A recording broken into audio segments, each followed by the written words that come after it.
Last ఎపిసోడ్లో జరాసంధుడి సంహారం గురించి తెలుసుకున్నాం. ఆ తర్వాత శ్రీకృష్ణుడి చరిత్రలో ఏం జరిగిందో తెలుసుకుందాం. ఈ ఎపిసోడ్లో పాండవులు చేసిన రాజసూయ యాగానికి శ్రీకృష్ణుడు విశిష్ట అతిథిగా వెళ్లడం, అక్కడ శిశుపాల సంహారం, ఆ తర్వాత దంతవక్త్ర సంహారం, ఈ వివరాలన్నీ ఈ ఎపిసోడ్లో చూద్దాం. జరాసంధుడి సంహారం తర్వాత ధర్మరాజు రాజసూయ యాగానికి ఎదురు నిలిచేవారెవరూ లేరు. దుర్యోధనుడు ధర్మరాజుకి తమ్ముడే కనుక అతన్ని పాండవులు శత్రువుగా చూడలేదు. పైగా శ్రీకృష్ణుణ్ణి ఆహ్వానించినట్లే కౌరవులను, కర్ణుణ్ణి కూడా ధర్మరాజు సాదరంగా రాజసూయ యాగానికి ఆహ్వానించాడు. ఇంద్రప్రస్థం, మయసభ అద్భుతాలను చూసేందుకు దుర్యోధనుడు, కర్ణుడు, శకుని వీరంతా రాజసూయ యాగానికి వచ్చారు. అంతేకాదు, భరతఖండం నలుమూలల నుంచి వచ్చే రాజులు తెచ్చే కానుకలను స్వీకరించి భద్రపరిచే పనిని దుర్యోధనుడికి ధర్మరాజు అప్పజెప్పాడు. కర్ణుడు దానంలో గొప్పవాడు కాబట్టి రాజసూయ యాగంలో యాచకులు అడిగింది లేదనకుండా దానం చేసే గొప్ప పనిని కర్ణుడికి పాండవులు అప్పగించారు. ఇక భోజనాలు, ఆతిథ్యం బాధ్యతలు భీముడు చూసుకున్నాడు. శ్రీకృష్ణుడికి ఏ లోటు రాకుండా చూసే బాధ్యతను అర్జునుడు చూసుకున్నాడు. యాగం ఏర్పాట్లన్నీ నకులుడు, పండితులను సత్కరించే బాధ్యతను సహదేవుడు చూసుకున్నారు. ఇలా రాజసూయ యాగం అద్భుతంగా జరిగింది. ప్రతి గొప్ప యాగంలోనూ అగ్రపూజ అనేది ప్రధానం. ఈ అగ్రపూజను విశిష్ట వ్యక్తులకు యజమాని చేయాలి. రాజసూయ యాగంలో వచ్చిన అతిథుల్లో విశిష్టమైన వ్యక్తికి అగ్రపూజను చేయాలని ధర్మరాజు అనుకున్నాడు. ఎవరికి సత్కారం చేయాలో సభికులే చెప్పాలని ధర్మరాజు పెద్దలను అడిగాడు. శ్రీకృష్ణుడే నారాయణ స్వరూపుడని, ఆయన ఉంటే విశ్వమే ఇక్కడ ఉన్నట్లని, శ్రీకృష్ణుడికే అగ్రపూజ చేయాలని సహదేవుడు మరో ఆలోచన లేకుండా చెప్పాడు. సహదేవుడి మాటను సభలోని ఋషులు, భీష్ముడు సహా పెద్దలంతా ఆమోదించారు. ఆ తర్వాత అత్యంత వైభవంగా శ్రీకృష్ణుడికి అగ్రపీఠం వేసి ధర్మరాజు అగ్రపూజలు చేశాడు. కాని శ్రీకృష్ణుడికి అగ్రపూజ చేయడం ఆ సభలో ఉన్న శిశుపాలుడికి నచ్చలేదు. ఛేది రాజ్యానికి చక్రవర్తి శిశుపాలుడు. శ్రీకృష్ణుడి 5 మేనత్తల్లో ఒకరైన శృతశ్రువ కుమారుడే శిశుపాలుడు. అంటే శ్రీకృష్ణుడికి సొంత బావ. చిన్నప్పటినుంచి శిశుపాలుడు శ్రీకృష్ణుణ్ణి శత్రువులాగే చూశాడు. శిశుపాలుడు పుడుతూనే 4 చేతులతో 3 కళ్లతో పుట్టాడు. అలా అసాధారణంగా జన్మించిన శిశుపాలుని చూసి అతని తల్లి శృతశ్రువ భయపడింది. అప్పుడే ఒక మహానుభావుడు ఆ శిశువును ఎత్తుకున్నప్పుడు 2 చేతులు 1 కన్ను పోతాయని, కాని ఆ మహానుభావుడి చేతుల్లోనే శిశుపాలుడి మరణం ఉంటుందని జ్యోతిష్యులు చెప్పారు. అలా ఒకసారి శ్రీకృష్ణుడు మధురకు వచ్చిన తర్వాత ఒకసారి తన మేనత్త శృతశ్రువ ఇంటికి వెళ్లాడు. శిశుపాలుణ్ణి ఎత్తుకున్నాడు. అప్పుడే శిశుపాలుడికి అదనంగా ఉన్న 2 చేతులు 1 కన్ను మాయమయ్యాయి. అయితే శ్రీకృష్ణుడి చేతుల్లోనే తన కుమారుడి మరణం ఉంటుందని తెలిసి శృతశ్రువ భయపడింది. తన ఎదురుగా 100 తప్పులు చేసే వరకు భరిస్తానని, ఆ తర్వాతే శిశుపాలుణ్ణి దండిస్తానని తన అత్త శృతశ్రువకు కృష్ణుడు మాటిచ్చాడు. విష్ణువు ద్వారపాలకులైన జయ విజయులు శాపవశాత్తు 3 జన్మల్లో రాక్షసులుగా పుట్టి విష్ణు అవతారాల చేతుల్లోనే మరణించాలన్నది విధి. ఒక యుగంలో హిరణ్యాక్ష, హిరణ్యకశ్యపగా జన్మించారు. వారిని వరాహ, నారసింహ అవతారాల రూపంలో విష్ణువు సంహరించాడు. రామాయణ కాలంలో జయ విజయులు రావణ, కుంభకర్ణులుగా జన్మించారు. వారిని శ్రీరాముడు సంహరించాడు. ద్వాపరంలో జయ విజయులు శిశుపాల, దంతవక్త్రగా జన్మించారు. వారిని శ్రీకృష్ణుడు సంహరించాడు. అలా రాజసూయ యాగంలో శ్రీకృష్ణుడికి అగ్రపూజ జరుగుతున్న సమయంలో శిశుపాలుడు అడ్డుపడ్డాడు. పైగా తన ప్రాణమిత్రుడైన జరాసంధుడి మరణానికి కృష్ణుడే కారణమని తెలిసి ఆ దేవదేవుణ్ణి అవమానించేందుకే శిశుపాలుడు యాగానికి వచ్చాడు. శ్రీకృష్ణుణ్ణి నానా మాటలు అన్నాడు. తీవ్రమైన మాటలతో అవమానించాడు.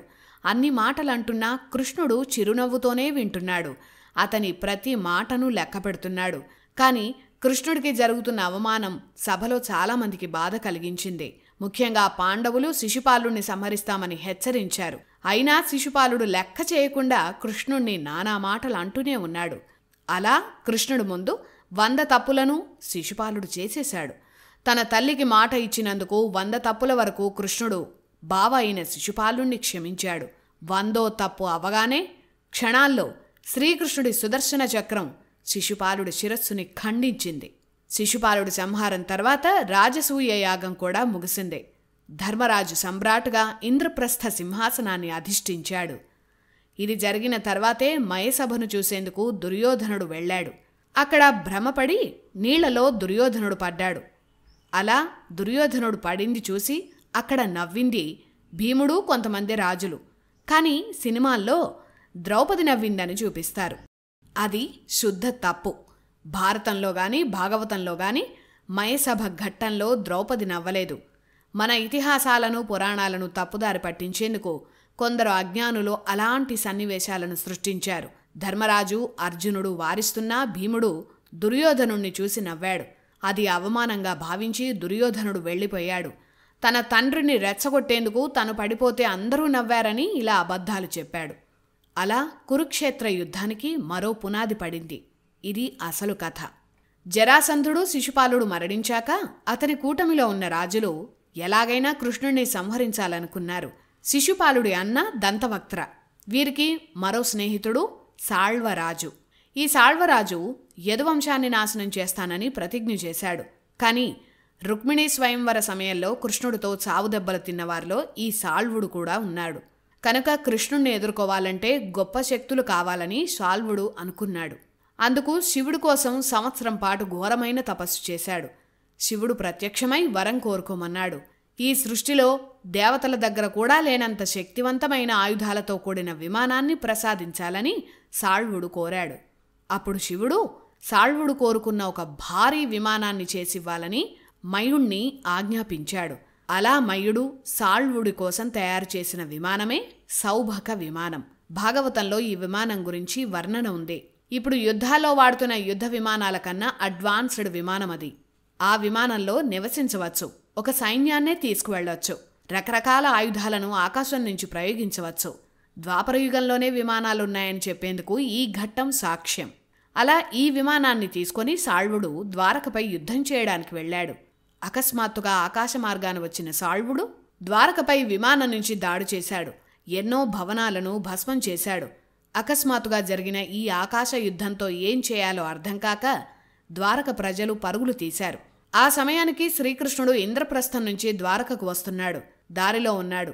అకస్మాత్తుగా ద్వారకపై జరిగిన ఈ దాడికి యదు సైన్యం అప్పటికప్పుడు యుద్ధానికి సిద్ధం కావాల్సి వచ్చింది. ఆ సమయంలోనే మైసభలో జరిగిన అవమానానికి బదులు తీర్చుకునేందుకు హస్తినలో శకుని పన్నాగం పన్నాడు. ఈ యుద్ధం జరుగుతున్న సమయానికి హస్తినలో ధర్మరాజు శకుని, దుర్యోధనుడితో పాచికలాడే కుట్రలు జరుగుతున్నాయి. అలా పాచికల ఆటకు సర్వం సిద్ధమైంది. ఇక్కడ ద్వారకలో సాళ్వుడితో యాదవ సైన్యం యుద్ధం చేస్తోంది. 27 రోజుల పాటు ద్వారక సైన్యానికి సాళ్వుడికి యుద్ధం జరిగింది. సాళ్వుడి విమానం చేస్తున్న మాయ ద్వారక యదు సైన్యానికి అర్థం కాలేదు. ఈ విమానం ఇన్విజిబుల్ విమానంగా భాగవతంలో చెప్పారు. సౌభక విమానం అకస్మాత్తుగా మాయం కాగలదు, ఇంకోచోట ప్రత్యక్షం అవ్వగలదు. ఆ రోజుల్లోనే ఇంత అడ్వాన్స్డ్ టెక్నాలజీ ఉంది. ఆ విమానాన్ని చూడనిదే ఆ సౌభక విమానం గురించి భాగవతంలో రాయడం సాధ్యం కాదు. ఆ విమానం నుంచి ఫైర్ వెపన్స్, దివ్యాస్త్రాలు ఇలా అన్నిటినీ సాళ్వుడు ప్రయోగించాడు. సాళ్వుడు తన వైమానిక దాడితో చాలా వరకు ద్వారకను నాశనం చేశాడని భాగవతంలో కూడా ఉంది. ద్రౌపదిని నిండు సభలో దుశ్శాసనుడు లాక్కొచ్చిన సమయానికి కృష్ణుడు ద్వారకకు చేరుకొని ఇక్కడ సాళ్వుడితో భీకర యుద్ధం చేస్తున్నాడు. కృష్ణుడు తన ఆయుధాల్లో శక్తివంతమైన గదను ప్రయోగించి ముందు సాళ్వుడి విమానం ధ్వంసమయ్యేలా చేశాడు. సాళ్వుడు నేల మీద పడిపోయాడు. వెంటనే సాళ్వుడి చేతులను కృష్ణుడు ఖండించాడు. సుదర్శన చక్రాన్ని ప్రయోగించి సాళ్వుడి శిరస్సును ఖండించాడు. అక్కడితో సాళ్వుడి సంహారం ముగిసింది. కానీ భాగవతంలో ఈ ఘట్టం చాలా ముఖ్యమైంది. మహాభారత కాలంలో అత్యాధునిక సాంకేతికత ఉందని చెప్పే ఘట్టమిది. ఆ కాలంలోనే యుద్ధ విమానాలు కూడా ఉన్నాయని సాళ్వుడి ఘట్టం చెప్తోంది. తలుచుకుంటే క్షణాల్లో కృష్ణుడు ఆ యుద్ధాన్ని ఆపగలడు. కానీ అవసరమైన చోటే దైవలీలలు చేశాడు. మానవుడిగా పుట్టినందుకు విధిరాతను బట్టే కృష్ణుడు నడిచాడు. అక్కడ సాళ్వుడితో కృష్ణుడు యుద్ధం చేస్తున్న రోజే ద్రౌపదీ వస్త్రాపహరణం జరుగుతోంది. కురుక్షేత్ర యుద్ధం ఈ ఘట్టం నుంచే మొదలైంది. కృష్ణుడు అవతరించిందే రాక్షస సంహారం కోసం. ఆ రాక్షస సంహారం జరగాలంటే పాండవులు, ద్రౌపదిలకు అవమానం జరగడం విధిరాత. కాని ద్రౌపది మాన ప్రాణాలను రక్షించేందుకు సాళ్వుడితో యుద్ధం చేస్తూనే హస్తినాపుర సభలో తన లీలను ప్రదర్శించాడు. ద్రౌపది వస్త్రాలు వలుస్తున్న కొద్దీ వస్తూనే ఉన్నాయి. చివరికి వస్త్రాలను లాగుతున్న దుశ్శాసనుడు కూడా కుప్పగూలిపోయాడు. ద్రౌపది ఆగ్రహమే కురుక్షేత్ర యుద్ధానికి బీజం వేసింది. తన మిత్రులైన జరాసంధ, శిశుపాల, సాళ్వ ఇలా ముగ్గురు వెంటనే మరణించడం దంతవక్త్రుని బాధించింది. శ్రీకృష్ణుడి 5 మేనత్తల్లో ఒకరైన శృతదేవి కుమారుడు దంతవక్త్ర. రాక్షస దంతాలతో పుట్టిన అతనికి దంతవక్త్ర అనే పేరు పెట్టారు. ఇతను కూడా శ్రీకృష్ణుడికి స్వయాన బావ. పాండవులు, శిశుపాలుడు, దంతవక్త్రుడు వీరంతా పెద్దమ్మ, పిన్నమ్మ పిల్లలు, అన్నదమ్ములు. వీరందరికీ బావ కృష్ణుడు. శిశుపాలుడు, దంతవక్త్రుడు సొంత అన్నదమ్ములని చాలామంది అనుకుంటారు, కానీ కాదు.